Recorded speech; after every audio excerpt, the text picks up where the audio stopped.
Bab 4 isinya tabel doang, pantesan aja dosennya marah.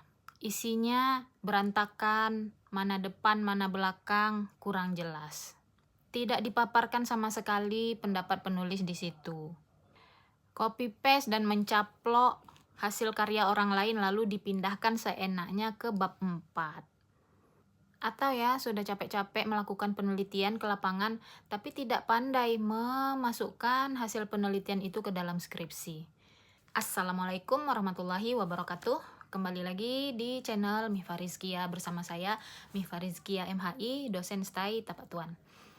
Kali ini pembahasan kita cukup penting ya, yaitu saya akan mengajarkan ya adik-adik mahasiswa semuanya bagaimana cara membuat bab 4 skripsi.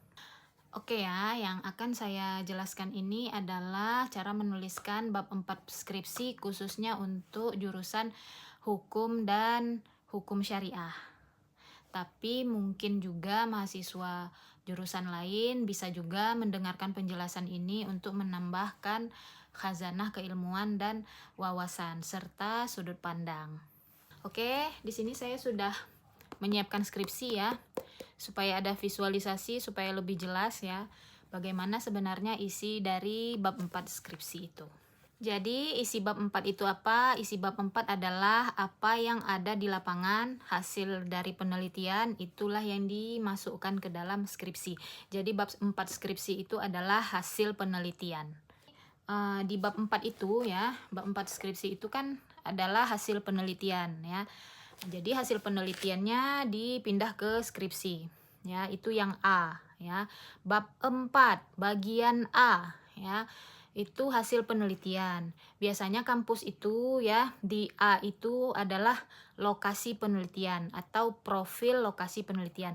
Misalnya profil kantor ya, kalau penelitiannya di suatu kantor. Profil desa misalnya, kalau penelitiannya di suatu desa ya. Profil tempat melakukan penelitian biasanya. Nah, itu datanya bisa diambil di kantor tersebut atau di kantor desa, kantor kelurahan. Nah, lalu yang kedua itu yang B-nya ya, di bab 4 yang B itu adalah pembahasan hasil penelitian. Jadi, yang sudah dijabarkan tadi di A ya, itu dijabarkan lagi, dibahas lagi. Jadi, pembahasan ini adalah murni buah pikiran penulis ya, buah pemikiran mahasiswa ya. Apa pemikiran Anda tentang hasil penelitian Anda itu, itulah yang Anda taruh di bab 4. Jadi bab 4 ini memang harus karya sendiri ya, orisinil, tidak boleh copy paste ya karya orang lain ya, tidak boleh dicaplok karya orang lain dipindah, dicontek sedemikian adanya, dicontek apa adanya, itu tidak boleh ya, tapi harus dijabarkan dan dibahas dengan tambahan dari peneliti ya. Jadi itulah tujuan dari skripsi, membuat skripsi, yaitu melakukan penelitian. Lalu di bab 4 ini juga ya, peneliti harus menjawab pertanyaan di rumusan masalah. Jadi rumusan masalahnya misalnya 2 pertanyaan itulah yang harus peneliti jawab di bab 4 ya. Dua pertanyaan itu ya, untuk mengetahui apa? Untuk mengetahui hukum apa. Nah, itulah yang dijabarkan, harus ada jawabannya di bab 4 skripsi ya. Jadi dari mana sumbernya jawaban ini? Itulah berdasarkan apa yang sudah peneliti lihat di lapangan ya. Jadi data mentah itulah yang peneliti taruh ke bab 4 ya. Data mentah itu diolah dulu, lalu dijabarkan, dinarasikan ya, dideskripsikan ke bab 4. Makanya itulah disebut bab 4 ini metodenya kualitatif ya, yaitu menemukan jawaban dari suatu permasalahan dengan mengeluarkan kesimpulan dalam bentuk penjelasan ya, dalam bentuk menarasikan, dalam bentuk menjelaskan dengan kata-kata. Jadi saya contohkan cara membuat judul besarnya ya, judul besar bab 4 tadi berdasarkan skripsi ini misalnya ya. Jadi bab 4 A profil tempat penelitian atau profil, kalau ini kan penelitiannya di Pengadilan Agama Tapak Tuan ya. Jadi A. Profil Pengadilan Agama Tapak Tuan. Nah, begitu. Jadi jelaskan dulu profil lokasi penelitiannya. Lalu nanti yang B-nya, nah langsung jawab pertanyaan di rumusan masalah ya. Nah, kalau ini kan rumusan masalahnya, apa yang menjadi pertimbangan hakim ya dalam pemberian hak asuh anak di bawah umur kepada suami. Berarti B, pertimbangan hakim memberikan hak asuh anak di bawah umur kepada suami di Pengadilan Agama Tapak Tuan. Nah, lalu dijabarkan apa pertimbangan hakimnya. Ya. Nah, itulah tugas dari peneliti di bab 4. Dijabarkan dulu barang 3 sampai 4 halaman. Ya, apa-apa saja pertimbangan hakimnya. Jadi di sini berarti yang diwawancarai adalah hakim ya untuk kasus skripsi ini. Lalu nanti yang B-nya ya, yang C-nya berarti faktor penyebab pemberian hak asuh anak di bawah umur kepada suami. Nah, C, faktor penyebab pemberian hak asuh anak di bawah umur kepada suami. Nah, apa-apa saja faktornya ya tentang masalah tersebut ya yang diteliti itu.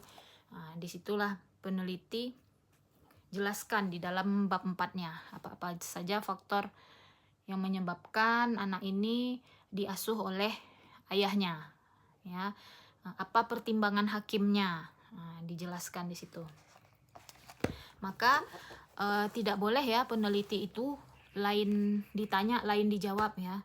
Jadi apa pertanyaan dalam rumusan masalah itulah yang dijawab di bab 4 ya. Jadi tidak boleh tidak nyambung atau tidak linear. Rumusan masalahnya apa, yang dicantumkan di bab 4 lain ya, copy paste misalnya. Nah, itu tidak boleh ya. Jadi bab 4 itu memang harus menjawab pertanyaan dari rumusan masalah. Itu sering juga terjadi ya, mahasiswa sudah melakukan penelitian ya, capek-capek sudah turun lapangan, capek-capek sudah mewawancarai hakim misalnya, narasumber ya, tapi tidak dimasukkan ke dalam skripsi ya sebagai hasil penelitiannya ya. Padahal kalau makin banyak yang diwawancarai, makin banyaklah jawaban, makin banyaklah sudut pandang ya yang berbeda, sehingga makin banyak isi skripsinya gitu. Jadi skripsinya nggak tipis ya. Kalau kurang halamannya kan harus ditambah ya. Pasti dosen pembimbing menuntut untuk ditambah tuh halaman skripsinya minimal 60 halaman. Jadi kalau banyak yang diwawancarai berarti banyak jawaban. Berarti jawaban-jawaban yang banyak tadi dimasukkan ke dalam skripsi semua. Akhirnya tebal lah skripsinya. Seperti itu ya. Jadi di pembahasan aja nanti bisa sampai 10 sampai 15 halaman. Ya, karena data mentahnya ada cukup ya. Jadi dan diolah ya, dimasukkan ke dalam skripsi. Diolah itu maksudnya apa ya? Diolah itu artinya data mentah ditukar bahasanya sehingga pembaca bisa paham, sehingga pembaca bisa enak membaca skripsinya. Nah, itulah yang maksud diolah. Diolah, diganti bahasanya, dimasukkanlah ke dalam skripsi. Oke, sekian dulu pembahasan hari ini. Semoga berguna, bermanfaat, menambah khazanah keilmuan dan menambah pengetahuan, sudut pandang ya bagi mahasiswa yang sedang mengerjakan bab 4-nya. Akhirul kata, wabillahi taufik wal hidayah. Wassalamualaikum warahmatullahi wabarakatuh.